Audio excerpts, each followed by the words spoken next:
નમસ્તે વિદ્યાર્થી મિત્રો, પટેલ વિદ્યાલયમાં આપનું હાર્દિક સ્વાગત કરું છું। આજે આપણે ધોરણ 12 સબ્જેક્ટ ઇંગ્લિશ ને એમાં આપણે ગ્રામરના ટોપિક જોતા હતા। Simple present tense, simple past ટેન્સનો એક્ટિવ પેસિવ આપણે જોઈ ગયા અને સિમ્પલ ફ્યુચર ટેન્સનું આપણે એક્ટિવ પેસિવ જોતા હતા।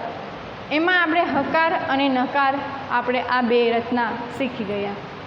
આજે આપણે એના પ્રશ્નાર્થ, WH શબ્દ અને જે હું વાળા વાક્યો છે તો એનું એક્ટિવ પેસિવ કઈ રીતે થાય એ આપણે આજે જોવાના છીએ। ચાલો આપણે શરૂ કરીએ। પ્રશ્નાર્થ,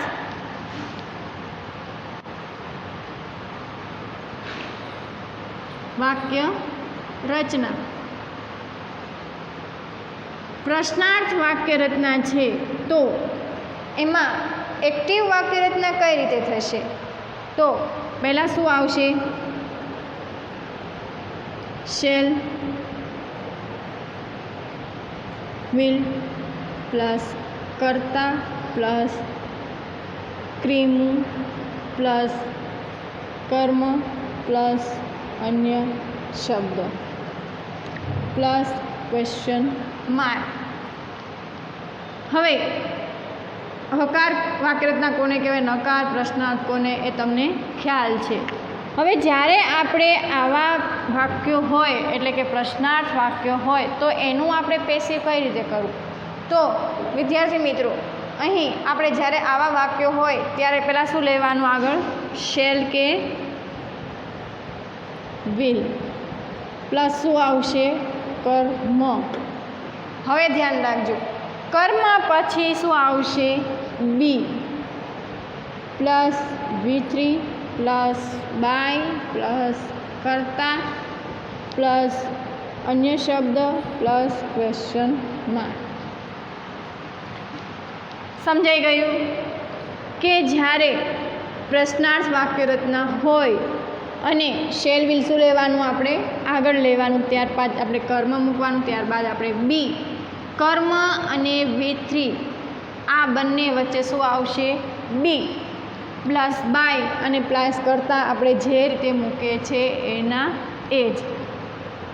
એક એક્ઝામ્પલ લઈએ એટલે તમને વધારે ખ્યાલ આવશે। Shall we make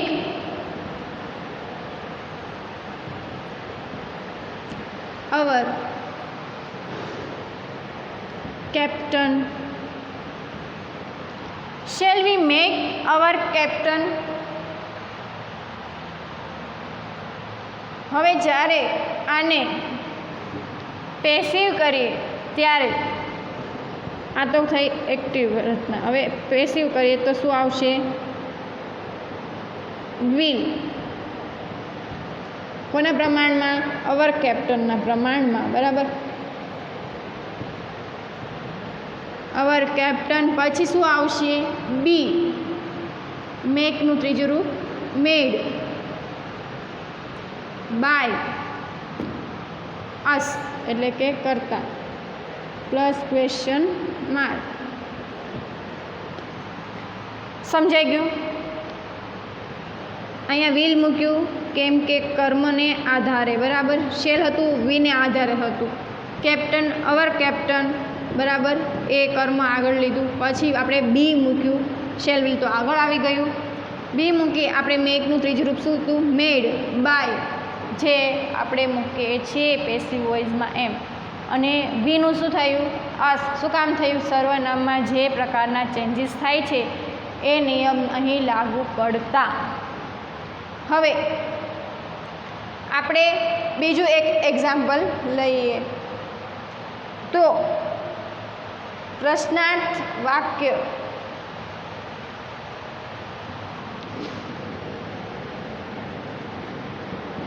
will you meet me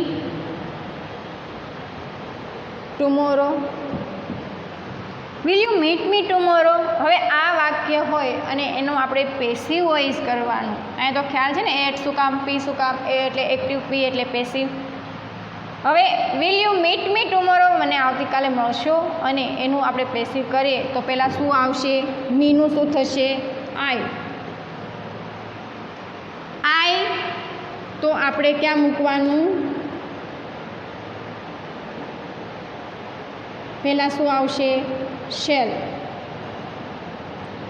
shell I be met by યુનું યુ, ટુમોરોનું ટુમોરો. Question mark. સમજાણું? આઈ મીનું શું થયું? આઈ. વિલ આઈ શું કામ હતું? આઈ શું કામ થયું? સર્વનામમાં ચેન્જીસ. અને અહીંયા શેર શું કામ મૂકતું? અહીંયા તો હતું વિલ, પણ આપણે અહીં કર્મ આઈ છે એટલા માટે શું મૂકાણું? શેર. મીટનું ત્રીજું રૂપ મેટ, અને આપણે જે બી આપણે પ્લસ થાય છે એ પ્રમાણે. બાય યુ કર્મ શું છે? યુ, સોરી કર્તા શું છે? યુ, એટલે કર્મને સ્થાને, અને ટુમોરો અન્ય શબ્દ જે હતા એના એ જ.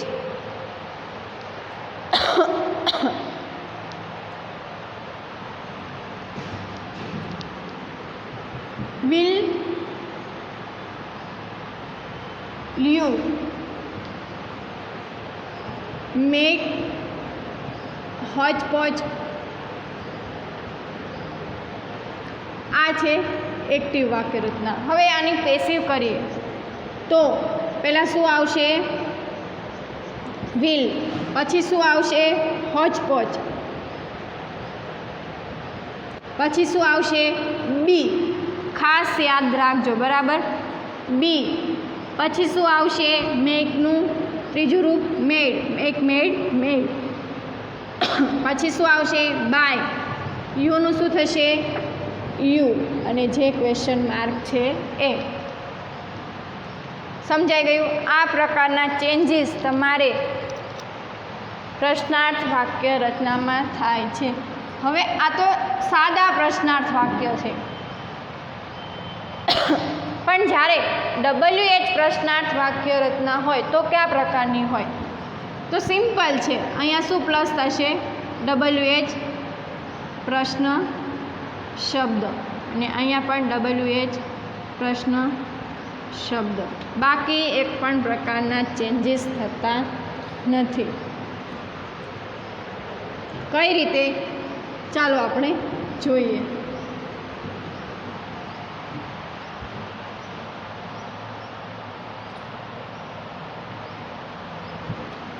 આ થઈ એક્ટિવ રચના, આ થઈ પેસિવ રચના. લખી લેજો તમારી બુક્સમાં. WH પ્રશ્ન પ્લસ શેલ વિલ પ્લસ કર્તા પ્લસ ક્રિયાપદનું મૂળ રૂપ પ્લસ કર્મ પ્લસ અન્ય શબ્દ પ્લસ ક્વેશ્ચન માર્ક. પ્રશ્નાર્થ વાક્ય રચના કરીએ કે જે WH શબ્દ આપ્યો હોય એનો એ જ લખવાનો રહેશે. WH શબ્દ પ્લસ શેલ વિલ પ્લસ કર્મ plus B plus V3 plus by plus કર્તા પ્લસ અન્ય શબ્દ પ્લસ ક્વેશ્ચન માર્ક. મોઢે થઈ જવી જોઈએ વાક્ય રચના. હવે એનું આપણે એક એક્ઝામ્પલ જોઈએ તો when will they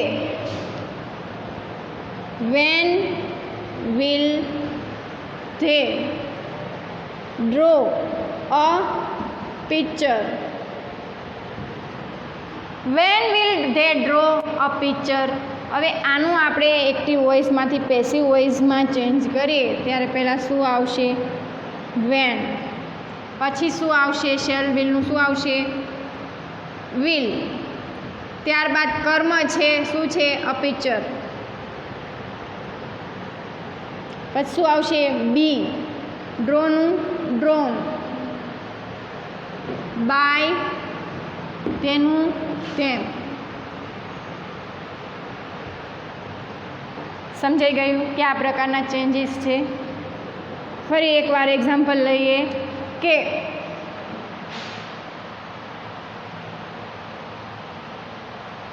where will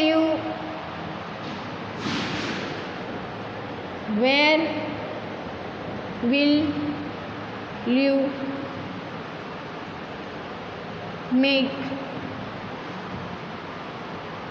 pani puri? where will you make pani puri? sorry, when will you make panipuri? તમે પાણીપુરી ક્યારે બનાવશો? તો એનું પેસિવ વોઇસ કરીએ તો when, will, panipuri, be made by you. સમજાઈ ગયું? આ થતી WH પ્રશ્નવાળી વાક્ય રચના.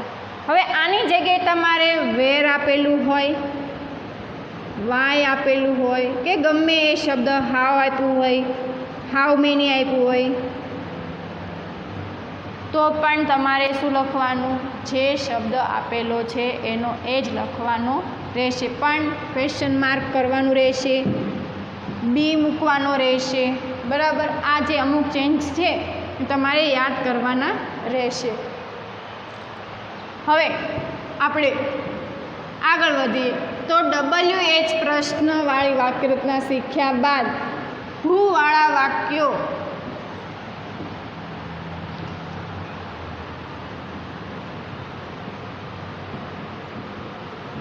ક્યોનું પેસિવ. હુવાળા વાક્યનું પેસિવ. તો એક્ટિવ વોઇસમાં જોઈએ તો એની વાક્યરચના શું હોય? હુ પ્લસ શેલ વિલ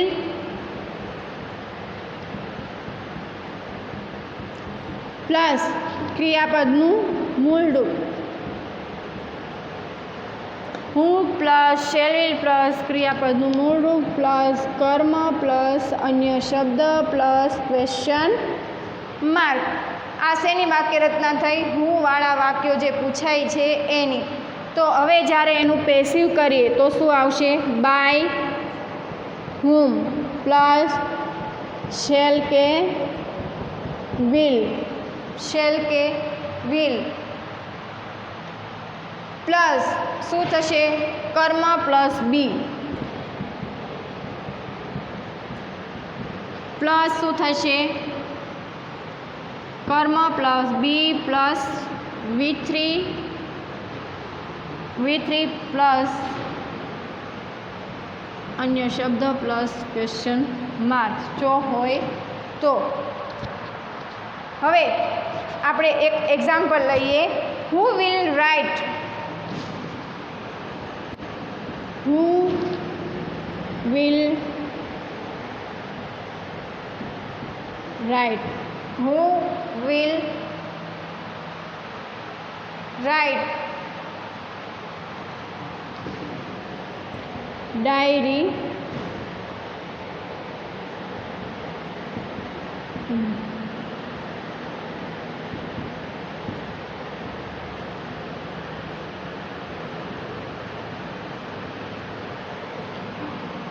તો એનો આન્સર શું આવશે? By whom. શેલ કે વિલ શું મૂકવાનું? ડાયરી છે તો વિલ. બાય હુમ વિલ આવ્યું. બરાબર? પછી કર્મ શું આવ્યું? ડાયરી. પછી શું મૂકવાનું? વી. પછી શું મૂકવાનું? V3નું ત્રીજું રૂપ, રાઇટનું ત્રીજું રૂપ શું થશે? રિટન. આ તમારે ખાસ એક પાકા કરવાના રહેશે. રિટન બાય તો મૂકવાનું છે નહીં. In this morning. ફરીવાર સમજાવું. હુ પ્લસ શેલ વિલ પ્લસ ક્રિયાપદનું મૂળ રૂપ પ્લસ કર્મ પ્લસ અન્ય શબ્દ પ્લસ ક્વેશ્ચન માર્ક અને એનું પેસિવમાં શું આવશે? By whom. કોના દ્વારા? ખબર છે નહીં. By whom plus shall will plus કર્મ પ્લસ બી પ્લસ V3 પ્લસ અન્ય શબ્દ પ્લસ ક્વેશ્ચન માર્ક. તો એનું એક્ઝામ્પલ હતું who will write diary in this morning. તો by whom will diary be written in this morning. તો હવે અહીં આપણા જે સિમ્પલ ફ્યુચર ટેન્સ છે એના એક્ટિવ પેસિવ અને ટેન્સ આપણો કમ્પ્લીટ થાય છે. હવે આપણે એમાં થોડાક જે માઇનોર ચેન્જીસ આવે છે એ કેવા પ્રકારના છે, કઈ રીતના ચેન્જીસ થાય છે એ જોવાના છે. તો ચાલો આપણે એ જોઈએ. આ બધું બુક્સ તમારી બુક્સમાં લખેલું હોવું જોઈએ. બરાબર?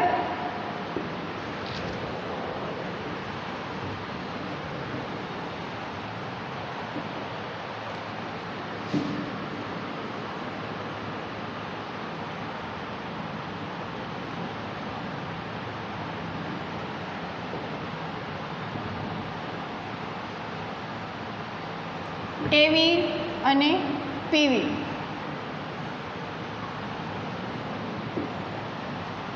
આ બધા કેવા હકારનો કોષ્ટક બનાવું છું કે હકાર વાક્ય રચના હોય અને સા વ કા હકારમાં હોય તો એવીમાં શું હોય છે?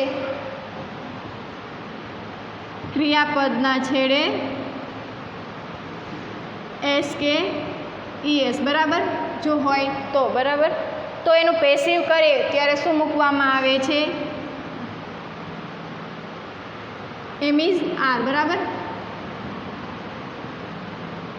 પ્લસ શું મૂકવામાં આવે છે? અહીંયા ક્રિયાપદનું મૂળ રૂપ હોય છે તો એમ ઇઝ આર પ્લસ V3 મૂકવામાં આવે છે. હવે સા ભૂ કા, સા ભૂ કા એટલે કે સાદો ભૂતકાળ હોય તો અહીંયા શું આવે છે? ક્રિયાપદનું બીજું રૂપ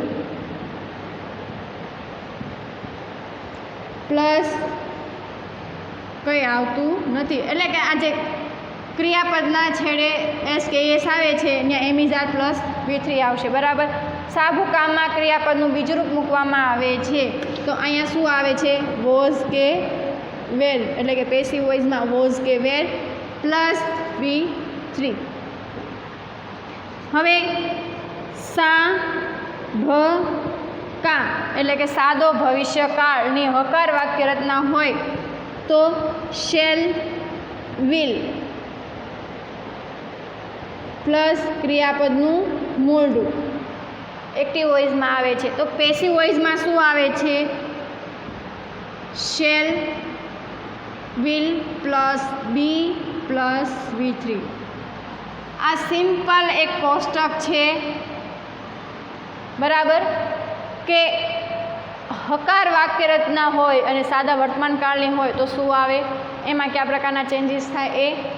આ જ રીતે તમારે અહીં આ કોષ્ટક છે તો એક કોષ્ટક નકારનો બનાવવાનો, એક પ્રશ્નાર્થનો બનાવવાનો, એક WH પ્રશ્નાર્થ અને હુવાળા વાક્યનો, ટોટલ 5 એવા 5 કોષ્ટક એક સાથે અથવા તમે એક સાથે એવીની કમ્પેરિઝન કરો કે આ બધા સિમ્પલ ટેન્સ છે તો એમાં હકારમાં કેવા ચેન્જીસ થાય છે. એ ત્રણેયને લાઇનમાં રાખો કે આ હકાર છે તો આ પ્રકારના ચેન્જીસ, નકાર છે તો આ પ્રકારના ચેન્જીસ અને પ્રશ્નાર્થ છે તો આ પ્રકારના WH પ્રશ્નાર્થ અને હુવાળા વાક્યો તો આ પ્રકારના ચેન્જીસ. આમ તમે એક સ્પેશિયલ સિમ્પલ જેટલા ટેન્સ છે એને એ ત્રણેય ટેન્સ લખી, ફોર એક્ઝામ્પલ અહીંયા સા વ કા, સા ભૂ કા, સા ભ કા, સમજાઈ ગયું ને? Simple present tense, simple past tense, simple future tense. હવે આ કર્યા પછી તમારે આ બધા ટેન્સ છે પહેલાં તો તમારે શું લખવાનું? એક્ટિવ વોઇસ ને પેસિવ વોઇસ. હવે એક્ટિવ વોઇસની વાક્ય રચના લખવાની અહીંયા પેસિવ વોઇસની, બરાબર. તો 2 કોષ્ટક બનાવ્યા પછી પહેલાં તો આના હકાર, તો આ બધામાં જે હકાર થતું હતું અને નીચે એનું પેસિવ વોઇસ થતું હતું એ લખવાનું. અહીંયા નકાર તો એમાં જે ચેન્જીસ થાય છે એ પ્રકારના, અને અહીંયા પછી